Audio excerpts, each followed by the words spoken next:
कुंती देवी का इकलौता बेटा था पंकज।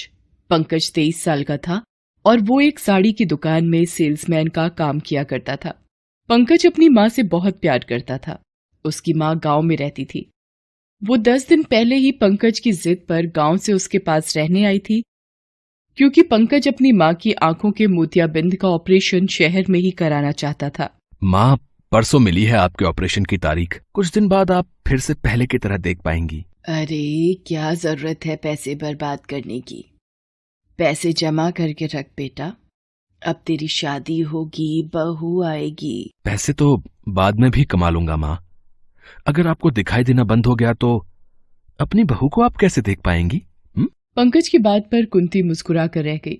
इधर कुछ दिनों से शहर में कोरोना ने अपने पैर पसारने शुरू कर दिए थे। हर दिन टीवी पर लोगों के मरने और इस बीमारी की चपेट में आने की खबरें आ रही थीं। कुंती भी बहुत चिंतित थी, लेकिन पंकज को तो हर दिन काम पर जाना ही पड़ता था। पंकज साड़ी की दुकान पर बैठा है। उसके सामने कुछ औरतें बैठी हुई हैं। अरे क्या बात कर रही हैं बहन जी, ये जो पीस है ना, मार्केट में कहीं भी चले जाएंगे आपको नहीं मिलेगा। ऐसा क्या है इसमें? बहन जी ये देख रही हैं, इस साड़ी पर जो जरी का महीन काम किया हुआ है ना, पूरा हाथ का काम है। मशीन का इस्तेमाल इसमें बिल्कुल नहीं होता। एक बार आप इसे पहनेंगी ना तो सबकी नजर आप ही पर होगी। लेकिन दाम तो ठीक ठीक लगाओ। देखिए बहन जी, हम लोग 2 नंबर का काम नहीं करते, इसलिए एक दाम पर ही चीजें बेचते हैं। हाँ, लेकिन एक गारंटी देते हैं हम कि एक बार जो आप हमारे यहाँ से खरीदारी करती हैं तो फिर बार बार आप यहीं आएंगी। पंकज को चीजें बेचना बहुत अच्छी तरह से आता था, इसलिए उसका मालिक भी उससे बहुत खुश रहता। उसी दिन जब सभी लोग लंच कर रहे थे, तभी उन्हें टीवी के माध्यम से ये पता चला कि कोरोना के बढ़ते केस के कारण कल से लॉकडाउन लग जाएगा। उस रात पंकज जब घर पहुंचा तो उसकी तबीयत थोड़ी खराब लग रही थी। वो जाकर बिस्तर पर लेट गया। अरे क्या हुआ बेटा, आकर यहाँ लेट गया? आज मैंने तेरी पसंदीदा खीर बनाई है।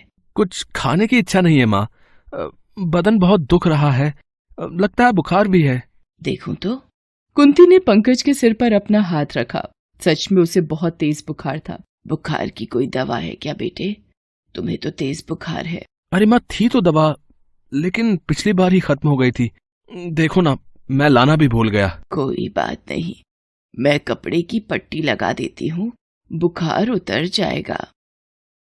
कुंती ने पंकज के सिर पर कपड़े की गीली पट्टी देना शुरू किया। थोड़ी देर में उसे नींद आ गई।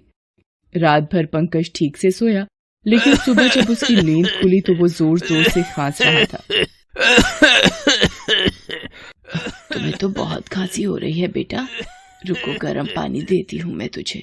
कुंती जब तक गर्म पानी लेकर आती, उसने देखा कि पंकज की तबीयत और खराब हो रही है। उसने उसके सिर पर हाथ रखा तो उसे अब भी तेज बुखार था। थोड़ी देर में वो जोर जोर से सांसें लेने लगा। माँ, मुझे सांस लेने में बहुत दिक्कत हो रही है। मैं ठीक से सांस नहीं ले पा रहा माँ।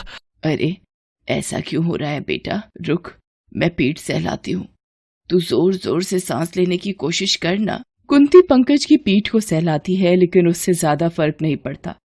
पंकज को अब भी सांस लेने में बहुत दिक्कत हो रही थी। कुंती इस शहर में नई थी। उसे समझ नहीं आ रहा था कि वो किससे मदद मांगे। पंकज की आंखें बार बार बंद हो रही थीं। सब ठीक हो जाएगा बेटा, क्यों आंखें बंद कर रहे हो? माँ है ना पास में, मैं तुम्हें अस्पताल ले चलती हूँ। कुंती किसी तरह अपने बेटे को संभालती बाहर आई। लॉकडाउन के कारण सड़कें लगभग सुनसान थीं। उसे समझ नहीं आ रहा था कि आखिर वो अपने बेटे को अस्पताल कैसे ले जाएगी। तभी उसे एक गाड़ी आती हुई दिखाई दी।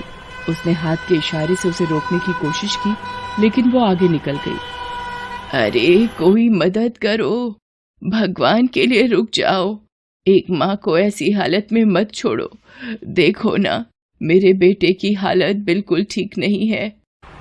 कुंती आधे घंटे तक हर आने जाने वाली गाड़ी से मदद की गुहार करती रही, लेकिन कोई भी उसकी मदद को नहीं रुका। तभी उनकी नजर दूर एक खाली रेहड़ी पर गई, जिस पर छोले चावल लिखा हुआ था और सड़क से दूर किनारे पर लगा हुआ था। वो रेहड़ी शायद किसी छोले चावल वाले की होगी जो लॉकडाउन के कारण पड़ी थी। कुंती वो रेहड़ी ले आई, उस पर पंकज को किसी तरह चढ़ाया और उसे ठेलती हुई अस्पताल की ओर चल पड़ी।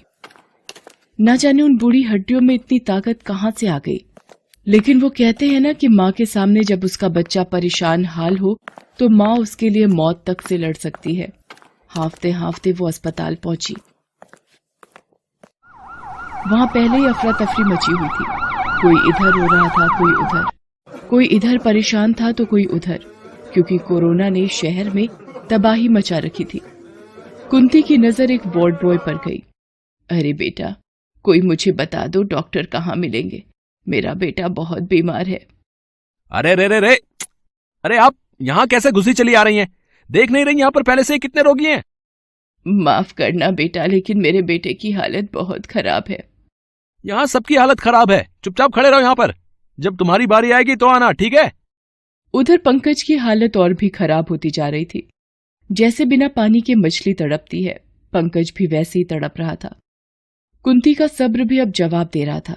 उसने वार्ड बॉय के पैर पकड़ लिए और कहा कि मेरे बेटे को अस्पताल में भर्ती कर लो, वो बहुत बुरी स्थिति में है। अरे अम्मा, तुम समझती क्यों नहीं? यहाँ एक भी बेड खाली नहीं है। सारे बिस्तरों पर कोरोना के मरीज हैं। कोरोना? हाँ, तुम्हारे बेटे को भी कोरोना के लक्षण हैं।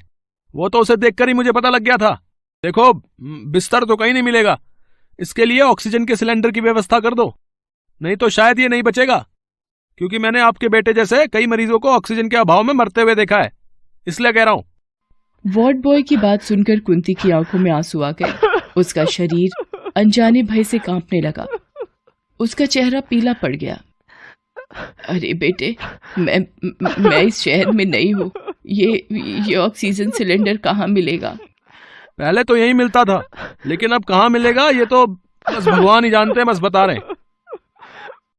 कुंती अस्पताल में हर किसी से ऑक्सीजन सिलेंडर के बारे में पूछने लगी। उसकी हालत पागलों की तरह हो गई थी। किसी ने बताया कि यहां से 40 किलोमीटर दूर ऑक्सीजन सिलेंडर मिल सकता है, लेकिन 25,000 रुपए खर्च करने पड़ेंगे। इतने पैसे कुंती के पास कहां थे? उसने रोते हुए ऊपर देखा और कहा, महादेव, ऐसा मत करिए, मेरे बुढ़ापे के सहारे को मत छीनिए। बहुत कम उम्र में आपने मेरे पति को बुला लिया। मैंने आपको कुछ नहीं कहा। जीवन में कई तकलीफें चुपचाप सही, लेकिन अब मैं और दर्द बर्दाश्त नहीं कर पाऊंगी। वो महादेव से प्रार्थना कर ही रही थी कि एक आदमी दौड़ता हुआ उसके पास आया और कहा, माँ जी, आपका बेटा का शरीर में कोई हलचल नहीं हो रही है। वो बिल्कुल शांत पड़ा है माँ जी, आप जल्दी आइए। ये सुनकर कुंती भागी भागी पंकज के पास गई। सच में पंकज का शरीर शांत हो गया था।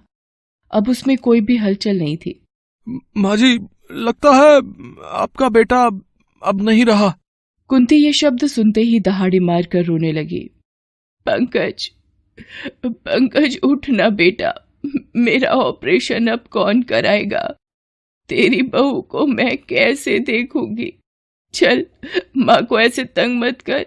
चल, उठ जा, उठ जा मेरा अच्छा बेटा, उठ जा। अचानक पंकज के शरीर में थोड़ी हलचल हुई। कुंती कुछ समझ पाती तभी वहां एक औरत रोते हुए आई और कुंती से कहा, मैंने अपने बेटे को बचाने की बहुत कोशिश की, उसे भी ऑक्सीजन की कमी थी। मैंने किसी तरह सिलेंडर का भी इंतजाम किया, लेकिन जब तक मैं ये सिलेंडर लेकर आई वो नहीं बचा। अब ये सिलेंडर मेरे किसी काम का नहीं। तुम ये सिलेंडर ले लो, शायद तुम्हारे बेटे की जान उससे बच जाए। तभी वहां सीनियर डॉक्टर भी आ गए। उन्हें सारी बातों का पता लगा तो पंकज का इलाज तुरंत शुरू हुआ। ऑक्सीजन का सपोर्ट उसे दिया गया। 24 घंटे बाद उसकी हालत में सुधार होने लगा। 7 दिन बाद उसे अस्पताल से छुट्टी मिल गई। एक गरीब मां ने एक ऐसी लड़ाई लड़ी जो किसी इंसान के खिलाफ नहीं, एक वायरस के खिलाफ थी। लेकिन मां की दुआओं की शक्ति के आगे शायद वो वायरस हार गया। लेकिन हर एक इंसान भाग्यशाली नहीं होता, इसलिए इस शक्तिशाली और अदृश्य दुश्मन से सावधानी से लड़ें। मास्क पहनें, सैनिटाइजर का इस्तेमाल करें, तभी हिंदुस्तान जीतेगा, कोरोना हारेगा।